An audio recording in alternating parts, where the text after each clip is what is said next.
it blows my mind. You know, there's always been such a line that separates Christians from anybody that believes in evolution in any form. You know, and I, you know, I'm not necessarily saying that Adam and Eve, our first parents, were birthed by a friggin' ancient ancestor, the chimpanzee. You know? Yeah, exactly. But I'm just saying, you know, it talks about God took a rib from Adam to create Eve. Well, why would he recreate her genome? You know, because, I mean, you think about a genome, dude. Like, there is millions and millions of lines of code in there. Right. You know, and why would God recreate that out of scratch? You know, I'm sure he could, you know. But it's like, here, just, you know, let me take a rib, make little tweaks, I've already couple got my tweaks outline. here. I've got my blueprint of what I need to construct this whole thing. Exactly. You know, a couple tweaks, boom, we have a woman. Cause they're a little different, you know. And it's the same thing with apes. You know, it's like, okay, I know nobody wants to hear that there's a possibility that we even came or originated from the ape, you know, but what if, you know, it says in the Bible, it says God created man out of the dust of the earth.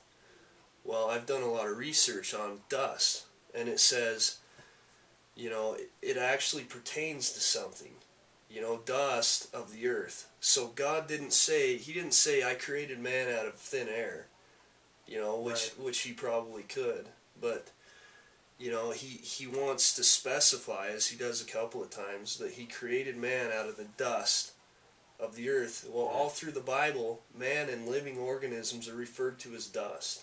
Right. Which leads me to believe that God is really hinting that, I created man out of something that was already here. Right. That, and it's got to have some type of matter form. It's got to have some type of form in order to create. Yeah. I agree 100%. I mean, I believe that he does and could have the capability of, you know, boom, making someone like that. But at the same time, there's like, you know, the laws, the higher laws type of deal, you know. All laws need to be abided by in order to create. Yeah. And there's also different senses of truth. You know, obviously this is huge. You know, science and life is huge. And there's also another balance also that comes into play is spiritual balance, the spiritual truth that people try to find. You know, and science can prove, like you're saying, all these things. You know, it can prove, you know, Earth. It can prove people. It can prove time periods. All these things. And one of the other mysteries is putting spirituality into the mix with all these things, and spiritual truth. And you know, a lot of people, you know, may or may not have tried to find that spiritual truth in their life, or may or may not know how to find it for themselves. You know, and what I've come to find is, you know, it's not just going out and living a, you know, I mean, we all got to live some type of regular life, but it's not going out there and existing in the mundane, droll routine. It's got to be heartfelt, and from the soul, you know, and I don't really know that a lot of people would really know how to differentiate what a soul is inside of a human being as to what the human being is in general, you know, and that's where that spiritual truth comes in, you know, being able to differentiate between shoes and a heart, or you know, all these examples of spirituality, or, you know, a vision, or a thought process received, or an inspiration, rather than, you know, just, hey, I had a spontaneous idea. You know, there's obviously a huge difference in, whoa, I was just revealed something amazing. Exactly. You know, you felt an amazing feeling, and the feeling you get after that, you know, speaks volumes. You know, it's almost, words do it in injustice for how profound the feeling really can be. Exactly. I like how you say that, because, you know, people people have this common misconception that they can just go join a church, you know, and that boom, you know, I'm saved, I know the truth, you know. But what people, I think people forget a lot of times is, and this is referenced, and this is actually validated all throughout the Bible. You know, it says, ask and ye shall receive. Right. Knock and it shall be open to you. It also says, you know, cursed is he or she who trusteth in the arm of flesh. You know, being interpreted as, you know, you shouldn't take somebody else's word for it. Right.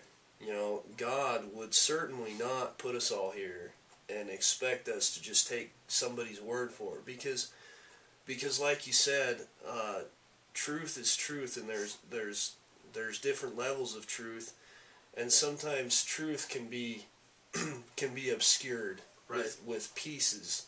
Exactly. You know, and you'll kind of be going along here, and you'll have a little truth, and then, you know, you'll get into some different thinking, you know, and I mean, humans have that ability to do that.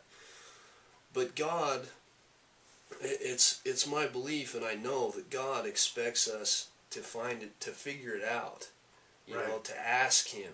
Right. You know, certainly have there not been revelations and things in the Old Testament, in the New Testament, in all the scriptures? Right. You know, has God not always given knowledge to His children?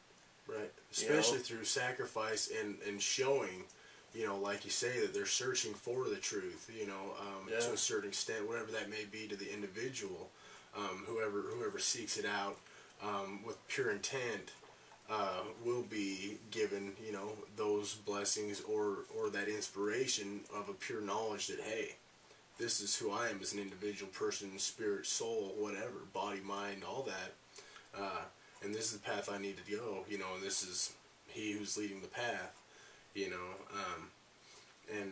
you know, that's just profound in itself, you know, and I completely agree, even though, you know, there are good things as far as churches and religions built up to try and guide or lead in a certain direction, but we can't just sit there being mindless about, hey, just because it's been said doesn't mean it's real to me. I mean, there are basic outlines, just like the DNA structure of the rib making, you know, the woman. There are the basic blueprints that we can follow, but, you know, everyone does have a different type of blueprint for their life and for their path that they're walking, you know, a different type of construction of the building that they're making inside of themselves, so to speak. Yeah, exactly. You know? And so the best way they can overcome that is, I mean, to ask God, because He knows what they need to find truth. Exactly. You know, and certainly I would never discredit somebody who walks into a congregation and is like, I want to find truth, because that's what you need to do. Exactly. You need to find those people, you know, and even if it's as simple as picking up a Bible, you know, and reading and finding out if Jesus Christ died for us, you know. Right.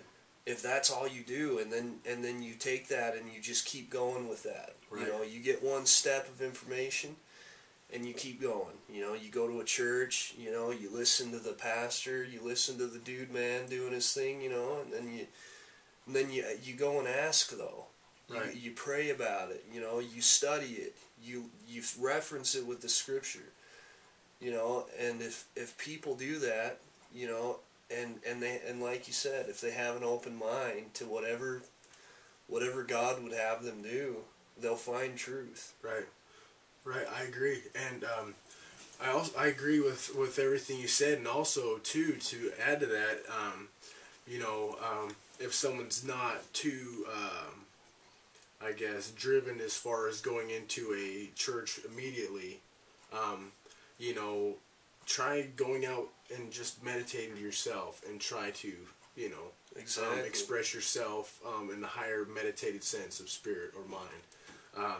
You know, for those that aren't, you know, driven to go into a place of many people, maybe start there. I mean, there's different ways to get into that process of finding who you are and what you believe and eventually coming to truth.